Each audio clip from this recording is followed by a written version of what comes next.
本频道需要大家支持，欢迎订阅点赞。当人们抱怨婚姻不如预期时，一句话常常会涌上心头：那些看似幸福美满的婚姻，更像是影视剧中的表演，而现实生活中更多的是一场考验。因此，另一个俗语应运而生：多年的媳妇熬成婆，这是古老的智慧，也是无奈的选择。然而，到底是明智还是愚蠢，谁又能轻松下定论呢？坚持下去，才有后续的一切。夫妻关系坚守下去，才不会留下遗憾。众所周知，许多夫妻最担心的就是7年之痒，爱情的激情逐渐消逝，生活中的琐事让情感不够坚固，一旦放手，关系可能崩溃。然而，多年之后，还是难免感叹原配夫妻最好。就算是平日里死要面子的男人，也会在某一刻突然想起前妻的优点，热泪盈眶。当夫妻关系陷入僵局时，离婚真的是唯一并最好的出路吗？我相信很多人内心深处都会给出否定的答案，但最终仍然难抵一时的冲动，匆匆离去。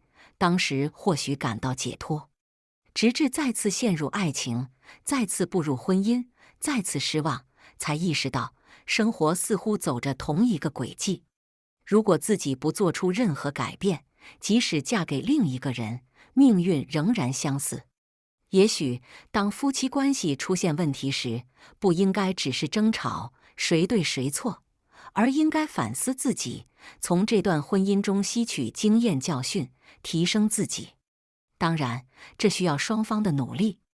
当一方执意要走出关系时，使用强制手段是无济于事的，必然有一方会更小心谨慎，反思自己的言行，甚至采用策略。但这一切都是值得的，只要你的伴侣是一个负责任、有爱心的人。婆媳关系坚守下去，家庭也就不会破裂。许多家庭矛盾源于婆媳关系，影视剧中的恶婆婆在现实生活中也并不少见。但问题是，如果你亲身经历了这一情况，应该怎么办呢？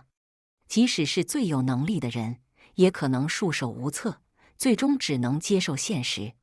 陈娟和孙林是一对幸福夫妻，他们育有一双聪明可爱的孩子，从未在夫妻间发生争执。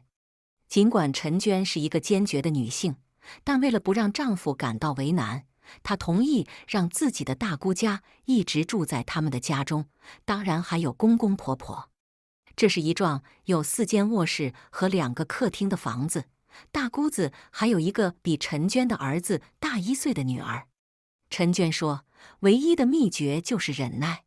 幸运的是，她遇到了一个好公公，一个通情达理的大姑子。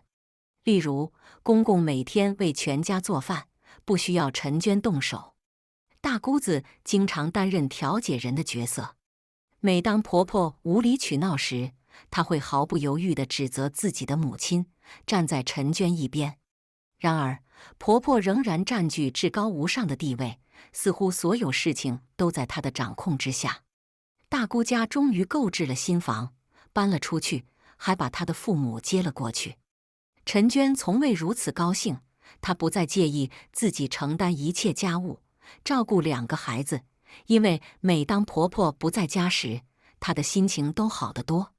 但是婆婆不时回来，不是因为想念孙子，就是因为想念阳台上的花朵。每次回来都会让陈娟感到压力，引发她与丈夫的争吵。例如，婆婆会抱怨厨房的卫生状况，声称以前不是这样的。婆婆还会责备陈娟没有亲手给孩子洗衣服，而以前都是她做的。而丈夫则乖乖听从，加入争吵。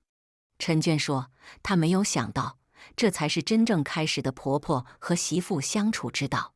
失去了公公和大姑子的协调作用，婆婆完全可以放肆行事。以往，在大姑子的调解下，婆婆通常会允许陈娟带着孩子回娘家过年，但现在她却坚决反对。每当丈夫出差回来，婆婆总是邀请她一起吃饭，甚至还没回家门，就要匆匆赶回婆家。陈娟再也无法忍受，向丈夫提出了离婚。丈夫感到非常着急。陈娟说：“让你的母亲不再干涉我们的生活，好吗？我们要自己过自己的日子。”这一次，丈夫明白了，他的孝顺已经让陈娟心碎。幸运的是，最终丈夫听从了陈娟的建议，守护着自己的小家庭。陈娟慢慢熬过了难关。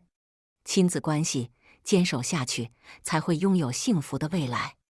不知何时开始，人们开始称孩子为神兽，只要不涉及学业，这些神兽都是可爱的。一旦涉及学习，就变成了智力较量。谁不爱孩子呢？但哪个孩子不爱玩呢？因此，亲子关系的矛盾变得凸显。但时间总是飞逝，孩子不知不觉就长大了，那些充满欢笑的时光也将永远不在。我逐渐领悟到，所谓父女母子一场，只是意味着你和孩子的缘分在一生中渐行渐远。你站在小路的这一端，看着他们逐渐消失在小路的拐弯处，而他们用背影告诉你，不必追求。正如龙应台在《背影》中所描写的，孩子逐渐远离我们，我们与孩子在一起的时间实际上远不及我们想象的多。因此，不要因为一道题无法解答而大发雷霆，不要因为坏习惯不改而不断唠叨。当你因愤怒而对孩子发火时，请记住，他们也会感到自责和委屈。谁不是在错误中成长呢？谁不曾对父母撒娇或顶嘴呢？这些才是真正的童年。孩子是否亲近你，实际上取决于你是否真诚陪伴过他们。也许当下的困难让你渴望离开，但是离开真的解决问题吗？答案是否定的，因为离开一个问题，往往会带来新的问题。所以，别轻易放弃，坚持下去，前方将有灿烂的阳光。